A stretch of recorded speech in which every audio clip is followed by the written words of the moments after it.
Selamat datang di channel Simar Imam. Sembari mendengarkan tinggalkan like dan komentarnya bosku. Jangan lupa pasang headset kalian. Siapkan kopi dan camilan. Lupakan pahitnya kehidupan. Mari kita dengarkan sambil rebahan. Bab 481. Ouyang Zhen mengandalkan dukungan perusahaan Beijing di belakangnya. Tidak takut. Menurutnya, siapapun yang ingin melawannya hanya akan mati. Selama bertahun-tahun, karena dukungan dari perusahaan wilayah utara, dia mampu melakukan apa saja. Tidak peduli siapa yang dia temui, tidak peduli betapa hebatnya dia akan selalu menyerah dengan patuh pada akhirnya. Dan orang-orang yang durhaka akan lenyap keesokan harinya dari dunia, mulai saat ini mereka tidak akan berani lagi melakukan kesalahan pada dirinya sendiri. Dan dengan bantuan mereka, saya berkembang hingga saat ini, bisa dikatakan saya bisa memanggil angin dan hujan, dan bisa melakukan apa saja. Menurutnya, baik Wang Songrui maupun Sun bersaudara di belakangnya terlalu berhati-hati, apa yang perlu ditakutkan oleh Ye Tianzong belaka. Siapa kamu? Bagaimana saya bisa takut jika saya belum pernah melihat angin kencang dan ombak besar? Mendengar, Wang Songrui sedikit ragu-ragu. Dia tahu metode Ye Tianzong. Melihat kepercayaan diri Ouyang Zhen saat ini, dia sangat khawatir. Ketika dia secara tidak sadar berencana untuk mencegahnya lagi, Chang Kuan dan Ye Tianzong sudah masuk. Di dalam kantor, Chang Kuan ada di depan. Ye Tianzong ada di belakang. Hahaha. Direktur, Anda di sini untuk menerima tamu. Chang Kuan mengumpulkan keberaniannya, tertawa untuk menutupi rasa malunya, berjalan mendekat, dan berkata dengan riang. Chang Kuan, bagaimana kamu akan berada di sini? Siapa yang mengizinkanmu masuk? Tahukah kamu bahwa peraturanku adalah tidak seorang pun boleh masuk dan menggangguku ketika aku sedang mengunjungi tamu? Bahkan kamu pun tidak. Melihat Chang Kuan, wajah Ouyang Zhen muram seperti tinta, dia menatapnya dengan dingin dan suaranya dingin. Chang Kuan merasa malu. Wang Songrui di samping juga sedikit mengernyit dan berkata dengan keras, Ouyang Zhen, saya telah ke tempat Anda beberapa kali dan saya tidak pernah diganggu oleh orang asing. Saya tidak peduli siapa dia. Singkatnya, identitas saya tidak dapat dibocorkan, masalah ini sangat rahasia, menurut Anda apa yang harus kita lakukan sekarang? Tuan Wang, jangan khawatir, saya akan menanganinya. Bagaimanapun, dia menyelamatkan nyawanya. Selain itu, dia juga adalah dewa kekayaannya sendiri. Meski begitu, dia bisa memanggil angin dan hujan, dan maha kuasa. Tapi untuk menghasilkan uang harus mengikuti cara biasa, tidak mungkin membakar dan merampok, ini jelas tidak pantas. Oleh karena itu, Wang Songrui tidak boleh tersinggung. Dan jika bukan karena Chang Kuan cukup ketat dalam melakukan sesuatu, saya mungkin sudah lama mengambil tindakan terhadapnya. Jangan abai terhadap promosi. Oleh karena itu, pertama-tama dia memberikan beberapa kata penghiburan yang mendesak kepada Wang Songrui, lalu berbalik, menatap Chang Kuan, dan berteriak dengan suara rendah, Chang Kuan, jangan membuat masalah bagiku. Mari kita bicarakan dendam kita nanti. Tapi, Tuan Wang ini adalah pelanggan penting saya. Jika Anda menyingkirkan saya pasti tidak akan memaafkan Anda.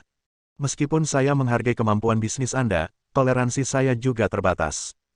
Sekarang, segera minta maaf kepada Tuan Wang, lalu akui Anda kesalahan, dan berharap dia bisa memaafkanmu. Jika tidak, aku tidak bisa menjamin bahwa aku akan bisa melakukan apapun padamu. Mau aku minta maaf? Chang Kuan tercengang. Sejujurnya, ini pertama kalinya dalam hidupku aku berhadapan dengan Ouyang Zhen. Alhasil, suasana kini begitu mencekam, dan setelah memaksakan diri ke meja depan, Ye Tianzong masih bersembunyi di belakangnya dari awal hingga akhir. Apakah dia sedang menunggu sesuatu, atau dia hanya sengaja mencoba menipunya? Mungkin tidak. Apakah orang ini dikirim oleh Ouyang Zhen untuk mengacau dan mengungkapkan pemikirannya yang sebenarnya sehingga dia dapat menemukan alasan untuk bunuh diri? Aku menanyakan sesuatu padamu. Cepat minta maaf pada orang lain. Kenapa? Kamu harus melakukannya sendiri kan? Aku memperingatkanmu, ini kesempatan terakhir yang kuberikan padamu. Jika kamu tidak bisa memanfaatkannya, jangan salahkan aku karena bersikap kasar. Melihat Chang Kuan masih linglung, bahkan Ouyang Zhen yang biasanya ramah pun tidak bisa menahan amarahnya, dia memelototinya dan berbicara lebih keras, jelas tidak sabar lagi. Tapi Chang Kuan masih ragu-ragu. Untuk sesaat, saya tidak tahu bagaimana harus merespons. Jika sikapnya yang kuat membuat marah Ouyang Zhen, dan Ye Tianzong tidak keluar untuk membantu, bukankah dia hanya duduk di sana dan menunggu mati? Dan jika sikapnya lemah, dia mungkin bisa mendapatkan bantuan tertentu dari Ouyang Zhen, tapi Ye Tianzong ini setara dengan bom waktu yang bisa meledak kapan saja. Dan sifat mematikan yang dibawanya berada di luar jangkauan orang biasa. Dan dalam hatinya yang kontradiktif, Ye Tianzong, yang bersembunyi di kegelapan, akhirnya berbicara. Tidak mungkin meminta maaf kepada Wang Songrui. Kecuali dia mengambil inisiatif untuk mengakui kesalahannya kepadaku sekarang, aku akan mempertimbangkan untuk memberinya seluruh tubuh nanti. Sedangkan bagimu, yang terbaik adalah bekerja sama denganku dengan patuh. Hanya dengan cara ini kamu akan memiliki cara untuk bertahan hidup. Jika tidak, kamu dan dia akan mati bersama. Setelah berbicara, semua orang kaget. Cangkuan senang pihak lain akhirnya keluar dan dia bisa bernapas lega. Namun, bukankah nada kata-katanya terlalu keras sehingga tidak berani bersikap begitu berani? Ingin kedua orang itu mati. Ouyang Zhen, sebaliknya, mencibir dan berteriak, Cangkuan, sepertinya kamu datang ke sini dengan persiapan yang baik. Apa? Apakah kamu membawa pembantu ke sini untuk bersaing denganku untuk posisi direktur? Aku tahu kamu punya ambisi seperti itu, tapi kekuatanmu tidak bisa mendukung ambisimu. Jangan lupa di belakangku ada. Diam. Ouyang Zhen sebelum dia bisa menyelesaikan kata-katanya, Wang Songrui, yang mendengar suara itu, tiba-tiba mengubah ekspresinya. Dia berteriak dan memotong kata-kata Ouyang Zhen. Kemudian dia mengangkat kepalanya dan melihat orang yang bersembunyi di belakang Cangkuan. Meskipun dia sudah mengetahui, tapi dia masih ingin menyaksikannya dengan matanya sendiri, jadi dia bertanya ragu-ragu, Ye Tianzong, bukan?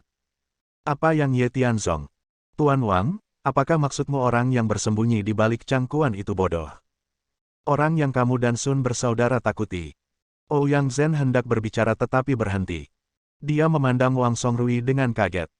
Wang Songrui tidak menjawab, tapi menatap ke belakang Cangkuan dengan mata cerah. Cangkuan tanpa sadar menjauh, dan akhirnya, dia muncul. Ye Tianzong berjalan keluar, dengan tangan di pinggangnya, dengan tenang dan tenang, berjalan ke meja depan, melihat mereka berdua, dan berkata sambil tersenyum, Wang Songrui, kami baru saja bertemu di pagi hari. Tanpa diduga, kami bertemu lagi di sore hari. Namun, pada kesempatan kali ini, ada perubahan, dan saya tidak tahu apakah hubungan kita sekarang menjadi musuh atau teman. Ya, Ye Tianzong, tidak, aku tidak menyangka, itu benar-benar kamu. Wang Songrui sangat ketakutan hingga dia lumpuh. Benar saja, itu dia. Tanpa diduga, dia akan muncul di sini. Ini tentu bukan suatu kebetulan. Dia tahu gaya Ye Tianzong dalam melakukan sesuatu dengan sangat baik. Itu sangat disengaja, dan saya baru saja bernegosiasi dengan Sun bersaudara sebelumnya, dan sekarang saya datang ke sini untuk menimbulkan masalah, jelas orang jahat. Namun ia tidak bertindak sembarangan, melainkan menunggu dengan sabar dan memperhatikan perubahannya, tidak boleh mengacaukan posisinya, jika tidak maka ia akan mudah gagal. Tentu saja ini aku. Hanya saja yang tidak aku duga adalah aku mengira hanya ada satu saudara Sun, tapi aku tidak menyangka kamu akan terlibat. Adapun Huang Xiren dan Zhao Chenggong, saya rasa saya tidak bisa lepas dari hubungan ini. Saya di sini hari ini untuk menyelesaikan masalah identifikasi ini. Ayo, mari kita bicarakan situasinya secara detail terlebih dahulu. Selesai. Ye Tianzong menepuk bahu Cangkuan dengan lembut, dan keduanya duduk. Wang Songrui memiliki wajah muram dan tanpa sadar ingin mengeluarkan ponselnya, tetapi Ye Tianzong menghentikannya dan berkata, Wang Songrui, jika saya jadi Anda, saya tidak akan memilih menelepon untuk melaporkan berita, karena saat Anda menekan tombol-tombol, aku akan membunuhmu. Hal paling bijaksana yang dapat kamu lakukan sekarang adalah memilih untuk bekerja sama denganku. Mengenai hidup dan matimu, aku akan membuat keputusan akhir. Saya. Nada yang keras sekali. Sebelum Wang Songrui sempat menyelesaikannya, Ouyang Zhen adalah tipikal orang yang suka membesar-besarkan diri. Dia percaya bahwa dia mendapat dukungan dari perusahaan Beijing dan tidak takut pada siapapun, termasuk Ye Tianzong. Meskipun dia tidak tahu mengapa Wang Songrui begitu takut pada pihak lain, dia adalah dia dan aku adalah aku. Ketika dia melihatnya berbicara tanpa malu-malu di wilayahnya sendiri, dia berteriak dengan marah, Ye Tianzong, kan? Ini laboratorium milikku, aku sedang kedatangan tamu sekarang, dan kamu telah menggangguku sekarang. Menurut aturanku, kamu harus meminta maaf kepadaku sekarang dan mengakui kesalahanmu, jika tidak. Apalagi, haruskah kelompok premanmu datang untuk bertarung denganku atau haruskah kita mendatangkan orang-orang dari perusahaan Beijing? Saat Ye Tianzong selesai berbicara, Ouyang Zhen tertawa keras dan berkata dengan bangga, karena kamu tahu metodeku, beraninya kamu masih sombong denganku. Apakah kamu pikir kamu tidak mati cukup cepat? Aku juga bisa melihatnya, Chang Kuan adalah orang kedua di sini, tapi bagimu, dia hanyalah seorang adik laki-laki. Meskipun aku tidak tahu bagaimana kamu membujuknya untuk datang ke sini, aku bisa memberitahumu dengan jelas. Ledakan. Sekarang, pintu kamar tiba-tiba terbuka. Satu demi satu, seperti melempar kubis, selusin preman dilempar ke dalam. Mereka menumpuk menjadi bola, berkeliaran di tanah, berguling-guling, menangis dan meratap, terlihat sangat tidak nyaman. Pada saat yang sama, sosok yang dikenalnya masuk. Itu adalah Huo Feng Huang. Dia bertanggung jawab untuk diam-diam mengawasi Tianshan Tonglao untuk memastikan tidak akan ada masalah dalam operasinya. Meskipun Tianshan Tonglao telah sepenuhnya menyerah, dia tidak takut pada 10.000, tetapi untuk berjaga-jaga, dan dia masih harus memastikan semuanya aman. Jadi, sekarang dia datang ke sini karena ingin melaporkan kemajuan pelacakan. Pada saat yang sama, mereka juga ingin memberikan rincian tentang perusahaan Beijing. Dia awalnya diminta untuk bersikap low profile, tapi saya tidak menyangka dia akan menjadi begitu high profile. Jelas sekali ada seseorang yang menghalanginya ketika dia masuk jauh-jauh. Mengingat temperamennya yang berapi-api, sebenarnya normal baginya untuk datang jauh-jauh. Lagi pula, Ye Tianzong tidak menetapkan bahwa Anda tidak diperbolehkan menggunakan kekerasan saat Anda masuk. Namun, dia langsung ke pokok permasalahan dan berjuang untuk masuk. Apa yang disebut prajurit elit dan jenderal kuat dari Ouyang Zhen mungkin memiliki efek jera tertentu di mata orang biasa, tetapi di depan Huo Feng Huang, mereka seolah-olah sia-sia dan tidak memiliki efek jera sama sekali. Komandan. Huo Feng Huang hampir membocorkan rahasianya. Ye Tianzong segera terbatuk, Huo Feng Huang menyadari kesalahan lidahnya dan dengan cepat mengubah kata-katanya dan berkata, "Baiklah, Tuan Ye, saya di sini. Orang-orang ini baru saja memblokir saya, jadi mereka mengambil tindakan gegabah. Mohon maafkan saya. Selain itu, saya telah mengetahui informasi tentang perusahaan utara ini. Silakan lihat." Selesai. Huo Feng Huang berjalan mendekat dan menyerahkan map itu dengan hormat.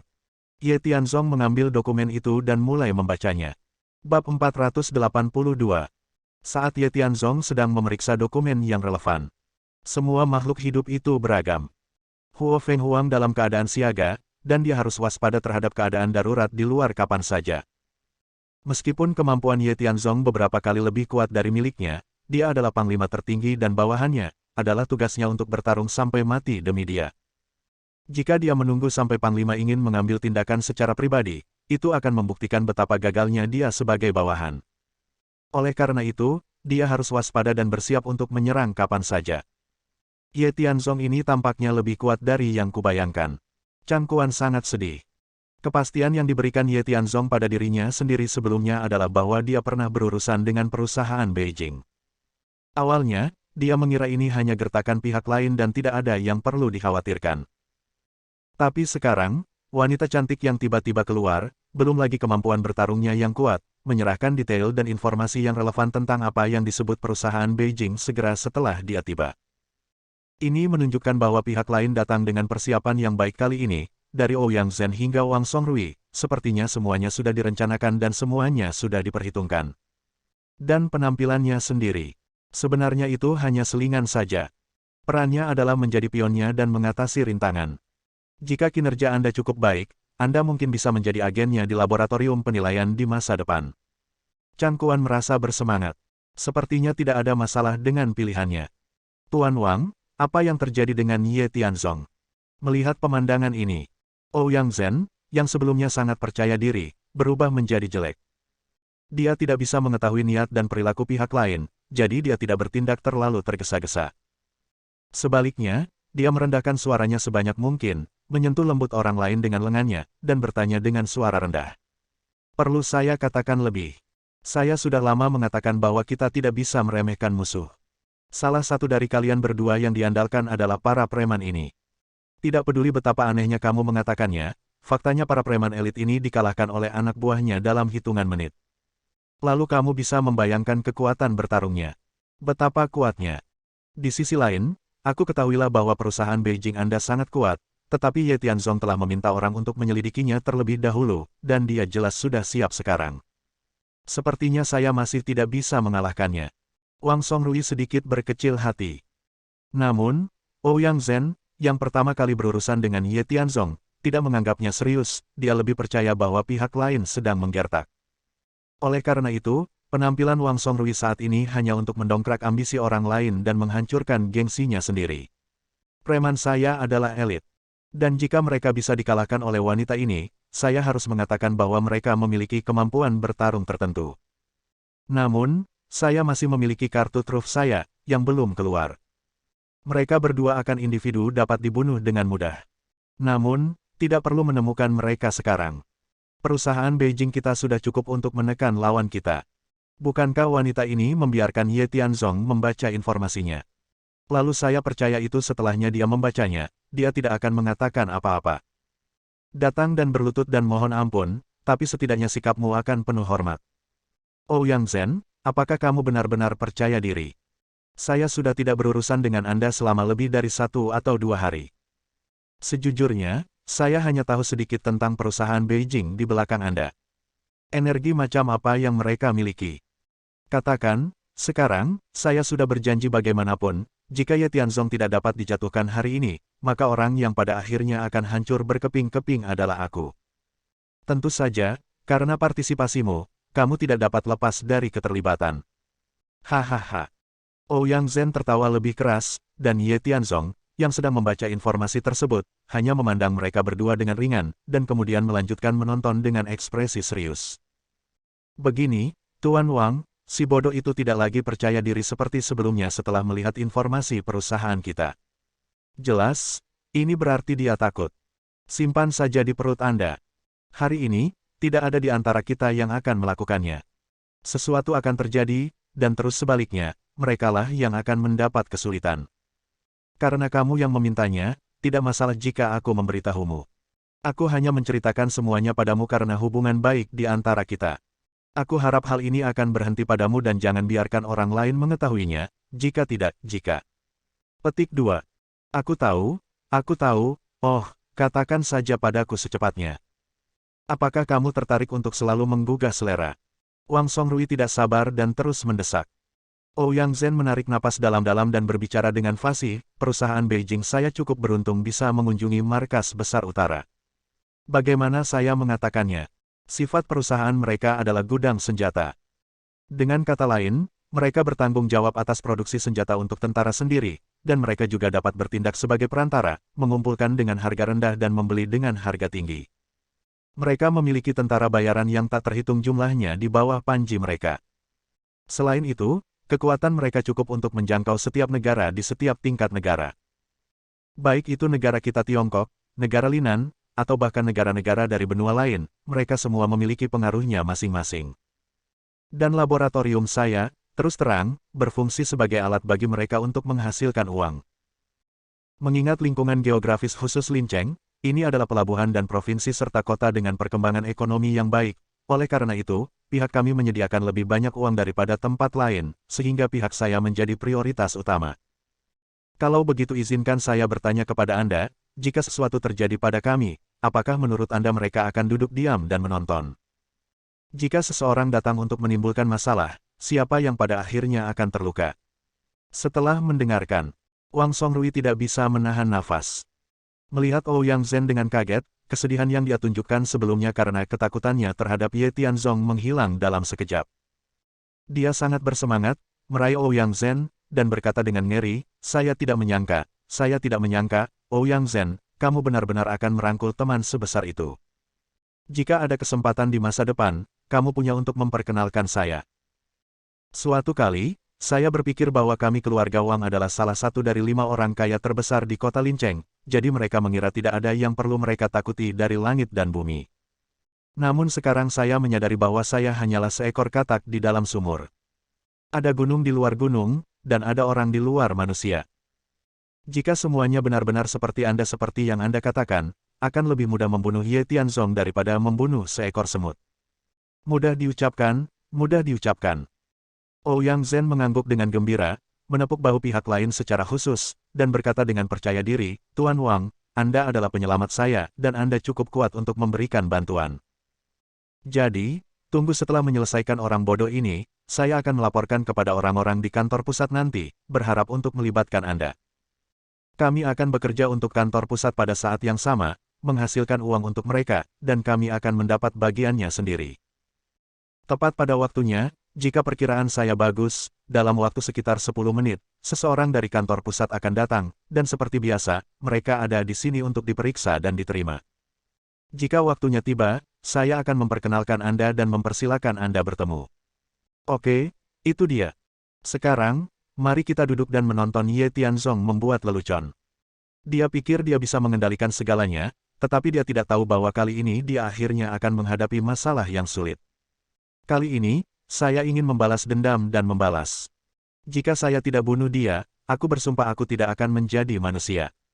Sekarang, setelah membaca informasinya, alis Ye Tianzong masih serius. Perusahaan yang pernah dia hancurkan di utara memang mereka. Namun, ini hanya turunan, perusahaan sebelumnya bahkan lebih hebat lagi. Kini kekuatan perusahaan ini sebenarnya sudah terpinggirkan. Meski sudah ikut campur dalam peperangan di berbagai negara, namun lebih sekedar menggarap beberapa detail.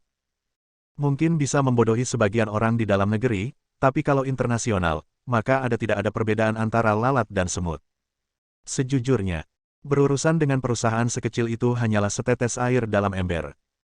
Selain itu, di meja check-in, Huo Fenghuang juga secara khusus menyatakan bahwa pada pukul 4.30 sore, seorang spesialis dari kantor pusat perusahaan Beijing datang untuk memeriksa bisnis di Lincheng.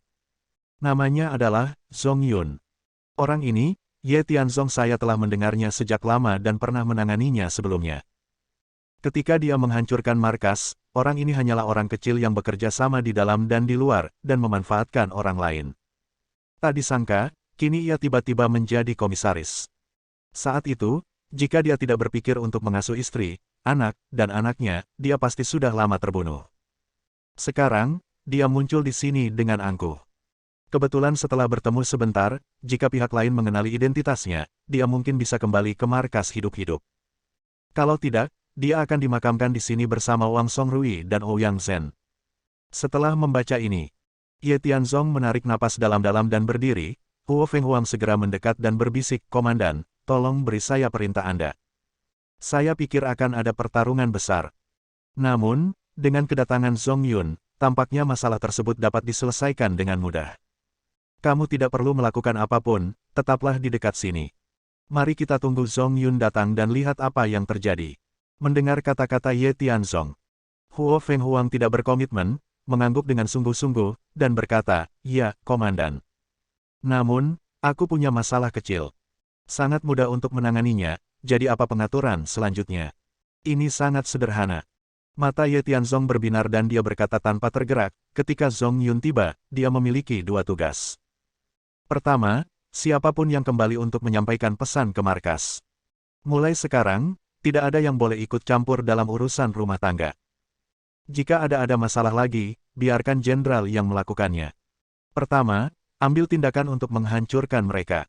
Ingat, seluruh keluarga dibantai, tidak ada yang boleh tertinggal. Dan tugas lainnya adalah menangani mereka berdua. Wang Songrui harus mati. Saya harus tahu apakah Huang Xiren dan Zhao Chenggong terlibat. Dan Ouyang Zhen ini perlu mengatakan yang sebenarnya tentang sebab dan akibat dari masalah penilaian. Setelah saya mendapatkan bukti yang meyakinkan, saya akan menemui Sun Yongye secara pribadi. Dia adalah kambing hitam yang saya cari. Adapun Sun Yongji, dan keluarga Sun untuk seluruh keluarga, harap lakukan penyelidikan singkat. Bunuh semua yang terlibat, dan usir semua yang tidak terlibat. Saya ingin Sun Group menghilang sepenuhnya dalam semalam. Kalau begitu, mari kita simpan perkataan keluarga Wang sampai Anda kembali dari ibu kota provinsi sebelum mengambil keputusan. Sedangkan untuk keluarga Huang dan keluarga Zhao, kita perlu menilai mereka berdasarkan pengakuan Wang Songrui, bukan karena Huo Fenghuang tidak tahu bagaimana menangani hal-hal ini. Namun, dia khawatir tindakannya akan membuat Ye Tianzong curiga. Oleh karena itu, apapun yang terjadi, lapor dulu baru bertindak. Ini kode etiknya. Ya, itu dia. Ayo pergi, Zhong Yun akan tiba di sini dalam beberapa menit. Mari kita manfaatkan waktu ini untuk pergi menemui mereka. Selesai. Ye Tianzong melambaikan tangannya dan memimpin Huo Fenghuang ke sisi yang berlawanan. Bersambung. Nantikan bab